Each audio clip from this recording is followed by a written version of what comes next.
দেশজুড়ে ফের বাড়লো পেট্রোল ডিজেলের দাম। কলকাতায় লিটার প্রতি পেট্রোলের দাম বাড়লো 2 টাকা 87 পয়সা। ডিজেলের দাম লিটার প্রতি 2 টাকা 80 পয়সা বাড়লো। চলতি মাসে 4 বার বাড়লো পেট্রোল ডিজেলের দাম।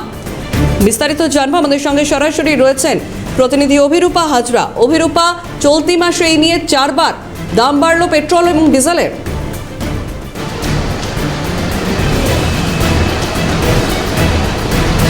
দেখো, যুদ্ধ পরিস্থিতির জন্য এই ধরনের ঘটনা ঘটছে, যেটা আগেই প্রধানমন্ত্রী সতর্ক করেছিলেন যে পেট্রোল ডিজেলের ব্যবহার খানিকটা কমাতে হবে। সাধারণ মানুষকে বা ভারতবাসীকে এটাই বার্তা দিয়েছিলেন। সেই বার্তাই যদিও এই মুহূর্তে একটা অবশ্যই মানুষের মধ্যে কাজ করছে যে সেই পেট্রোল ডিজেলের দাম, কিন্তু যাদের রেগুলার কাজ তাদের তো কাজে বেরোতেই হবে। এই মুহূর্তে পেট্রোল পাম্পের পরিস্থিতি দেখাও, প্রায় 2 টাকা 80 পয়সা পেট্রোলের দাম বৃদ্ধি পেয়েছে, ডিজেলের দাম বৃদ্ধি পেয়েছে একদিনে 2 টাকা 80 পয়সার কাছাকাছি। স্বাভাবিকভাবেই সাধারণ মানুষের সমস্যা হবে। আমি একটু জিজ্ঞাসা করবো, আজকে 2 টাকা 80 পয়সা পেট্রোলের দাম বৃদ্ধি পেলে আমার কোনো বক্তব্য মানে সমস্যা হতে পারে কি সাধারণ মানুষের? সমস্যা অবশ্যই, যতই আমরা গাড়ি চড়ে চলি না কেন, আমরা তো টাটা বিড়লা নই, তো দাম বাড়লে তো আমাদের অসুবিধা হবেই। কিন্তু যুদ্ধ পরিস্থিতির জন্য পরিস্থিতির সৃষ্টি হচ্ছে, এটা কি মানিয়ে নেওয়া যাচ্ছে? মেনে নিতে হচ্ছে। মেনে নিতে হচ্ছে, স্বাভাবিক, কারণ যুদ্ধ পরিস্থিতির সৃষ্টি হচ্ছে যেখানে পেট্রোল ডিজেলের দাম উত্তর বাড়ছে, সমস্যায় পড়ছেন নাগরিকরা, সে কথা বলাই বাহুল্য। এবং যারা পেট্রোল ভরাতে আসছেন, আমি একটু তাদের সাথে কথা বলার চেষ্টা করব যারা এখানে রয়েছেন। দাদা, পেট্রোল নিলেন, দামটা কি বৃদ্ধি পেয়েছে প্রায় 2 টাকা 80 পয়সা? শুধু সমস্যা তো কিছুটা আছেই, কি করা যাবে, এখন করতে তো হবেই। কিন্তু কেন বৃদ্ধি পাচ্ছে সেটা কি আপনি জানেন? হ্যাঁ, শুধু জানি ওইদিকে হরমুজ প্রণালীতে আছে, তাই তো সেজন্য কি খানিকটা মানিয়ে নিতে হচ্ছে? মানিয়ে তো নিতে হচ্ছে।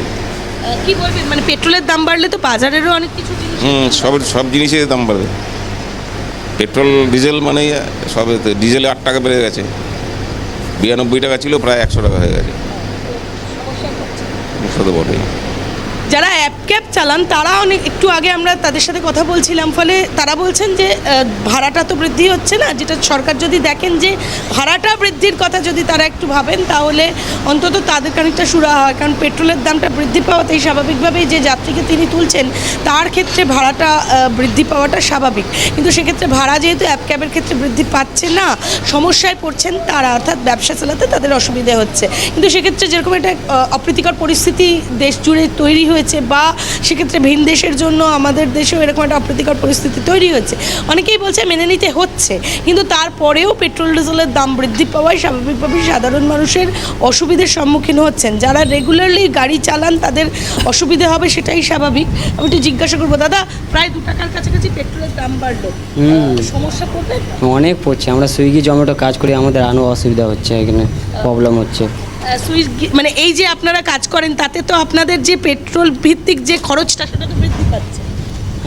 হ্যাঁ, বিয়ের পার ডে মানে কিছু কিছু করে বাড়ছে।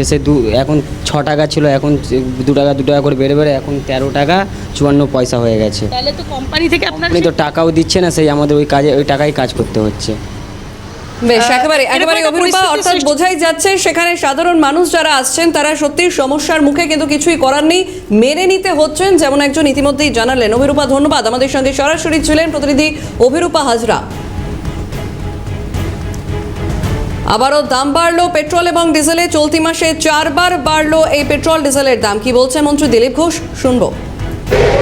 সবই হবে, সময়ে ক্রাইসিস চলছে, এখন তেল কোম্পানিগুলো ক্ষতিতে চলছিল, তাই কেন্দ্র সরকার দাম বাড়াচ্ছে।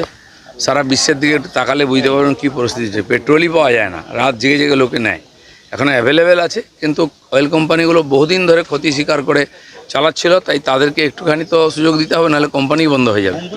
আর পশ্চিমবাংলা সরকারও সব রিভিউ করছে, এখানকার তো ভাড়ারও শূন্য, হাতও শূন্য, সেজন্য সরকারকে ইমিডিয়েট কোনো হাত দিতে গেলে সরকার বেতন দেওয়া মুশকিল হয়ে যাবে। মাননীয় মুখ্যমন্ত্রী দিল্লি গেছেন, কথা বলছেন, এখানে ক্যাবিনেট মিটিং হচ্ছে, সেক্রেটারি মিটিং আছে আজকে, তো এই ব্যাপার নিয়ে আলোচনা হচ্ছে।